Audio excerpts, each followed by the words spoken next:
Let's keep reading. Who you going to call? Ghostbusters. We are up to chapter 10. Where was chapter 10? Here we go. Chapter 10. It was time to celebrate at the Ghostbusters headquarters. The stereo was blaring and Erin and Patty danced. Erin danced over to Kevin. Come on, Kevin, let's see what you've got. Give us something. Patty circled around him. Kevin joined in the fun and the three of them danced over to where Abby and Holtzman were at a workbench, taking apart the strange sparking device they'd found in the theatre. Erin tried to get them to dance. Guys, it's time to celebrate. This is what legit feels like. She grabbed the trap and gave it another kiss. Okay, you got to stop kissing the trap, Abby warned.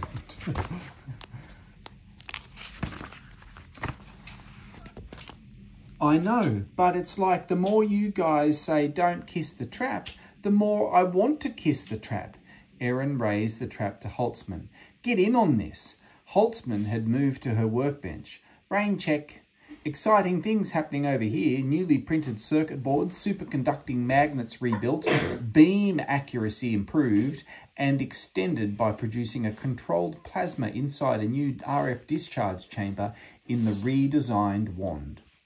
A cryo cooler to reduce helium boil-off and, wait for it, a Faraday cage to attenuate RF noise and provide physical protection to avoid quenches. Can I get a woot-woot? Woot-woot, Abby and Erin cheered. Kevin interrupted the celebration. There's someone here to see you, some debunker or something. Someone, Erin thought about it for a second, then said, You mean Martin Heiss, the famed scientist, the paranormal debunker, here, inside this building? The Ghostbusters followed Kevin to where Heiss was standing, looking at all the maps and notes filled with scientific notations, equations, and crazy squiggles tack on the wall. Mr. Heiss, welcome to our laboratory, Erin greeted. Heiss turned toward them. Is now a bad time? Actually, it is, Abby started. Not at all. Please have a seat, Erin cut in. She called across the office space. Kevin, could you please get Mr. Heiss some water? Heiss sat down in a chair. The Ghostbusters joined him. I sure hope you don't mind being recorded, he said, holding a camera. Erin was uncomfortable. Well, I actually would prefer. He hit record and she gave in. Oh, okay. Kevin handed Heiss a glass of water that was only 1/8 full. It was an odd choice. Heiss took a long look at the glass, then turned his attention to the Ghostbusters. Let's start light and easy. Ever hear of the $1 million paranormal challenge? James Randi offered to pay $1 million to anyone who can prove paranormal claims under scientific testing criteria. No one has. Why are you pretending to catch ghosts? Abby was outraged. We only know what 4% of the universe. Breathe, Erin told Abby. Then to Heiss, she said, Sir, we believe in the scientific method. I've dedicated my life to it. We have been working on bringing the paranormal into a controlled environment so we can supply that proof. This has been very difficult to do, but we have now done just that. She gestured to the ghost trap. At 4:32 p.m. today, we successfully trapped a Class 3 vapor. You're saying there's a ghost in that box? Heiss asked pointedly. Yes, I am, Erin told him. Well, I would just love to see it. Wouldn't that be a treat? His tone was mocking. You can't, Abby said. We still have to establish the best method of testing that can contain it in the lab. What a shame. Heiss wrote something on the notepad. Otherwise, we would show you, Erin assured him. Heiss said, Hey, you got to keep it contained. What can you do? Listen, I know this sounds like we're making it up. Erin gestured at their jumpsuits and packs in a corner. Obviously, we look a little ridiculous right now. You look like the Orkin of fake, Heiss said, referencing the famous exterminator company. Patty stood. Well, it was real nice of you to stop by. Erin was angry. You want to see it? She asked. Maybe it was time to let the ghost out of the bag, or trap, as it were. I would love to see it, Heiss told her. Too bad. He can't, Abby told Erin. I think he should see it, Erin insisted. This jerk's approval doesn't matter. There are more important things at play, Abby whispered to her. I bet, Heiss said under his breath. Erin reached out to the trap. We're showing him. Holtzman and Patty put on their proton packs, ready to recapture the ghost. Erin told Heiss, I would stand over here behind us. I weirdly think I'll be just fine here. He stayed put.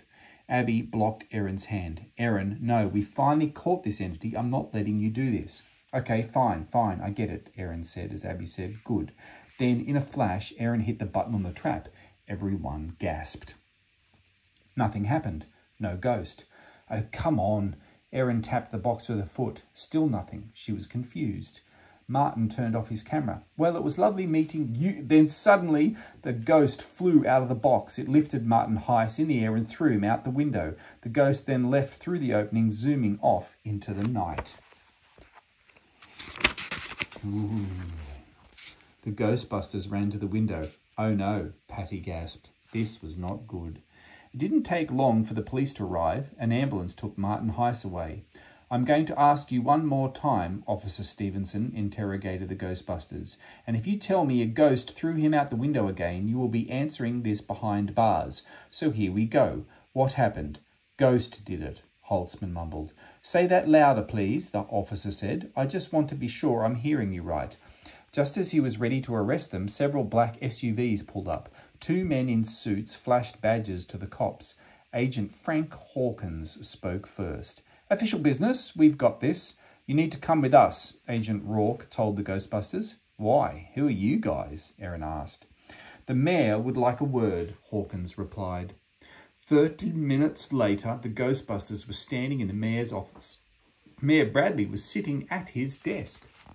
His spokeswoman, Jennifer Lynch, stood nearby. The mayor welcomed them. There they are. Sorry for all this damn drama. Please, have a seat. Listen, something big is happening. We're not frauds. We are scientists, Erin assured him. We know you're not frauds because we've been monitoring the situation as well, the mayor said. Miss Lynch explained. Agent Hawkins and Rourke are with Homeland Security. We've been investigating this extremely quietly. So what do you know? The mayor asked them. Just that we believe someone is creating devices to attract and amplify paranormal activity, Erin told him. And this activity could be escalating toward a larger scale event, Abby added. Well, that sounds terrible. I certainly don't like the sound of that, the mayor said. But it's time to knock it off. Oh, sorry. Okay, well, listen, thank you. Great work, really, but it's time to knock it off. Excuse me? Abby rubbed her ears. Here, these gentlemen are on it. The mayor nodded towards the agents. Let the government do its work. The mayor's concern is that you are drawing too much attention to yourselves, Ms. Lynch said.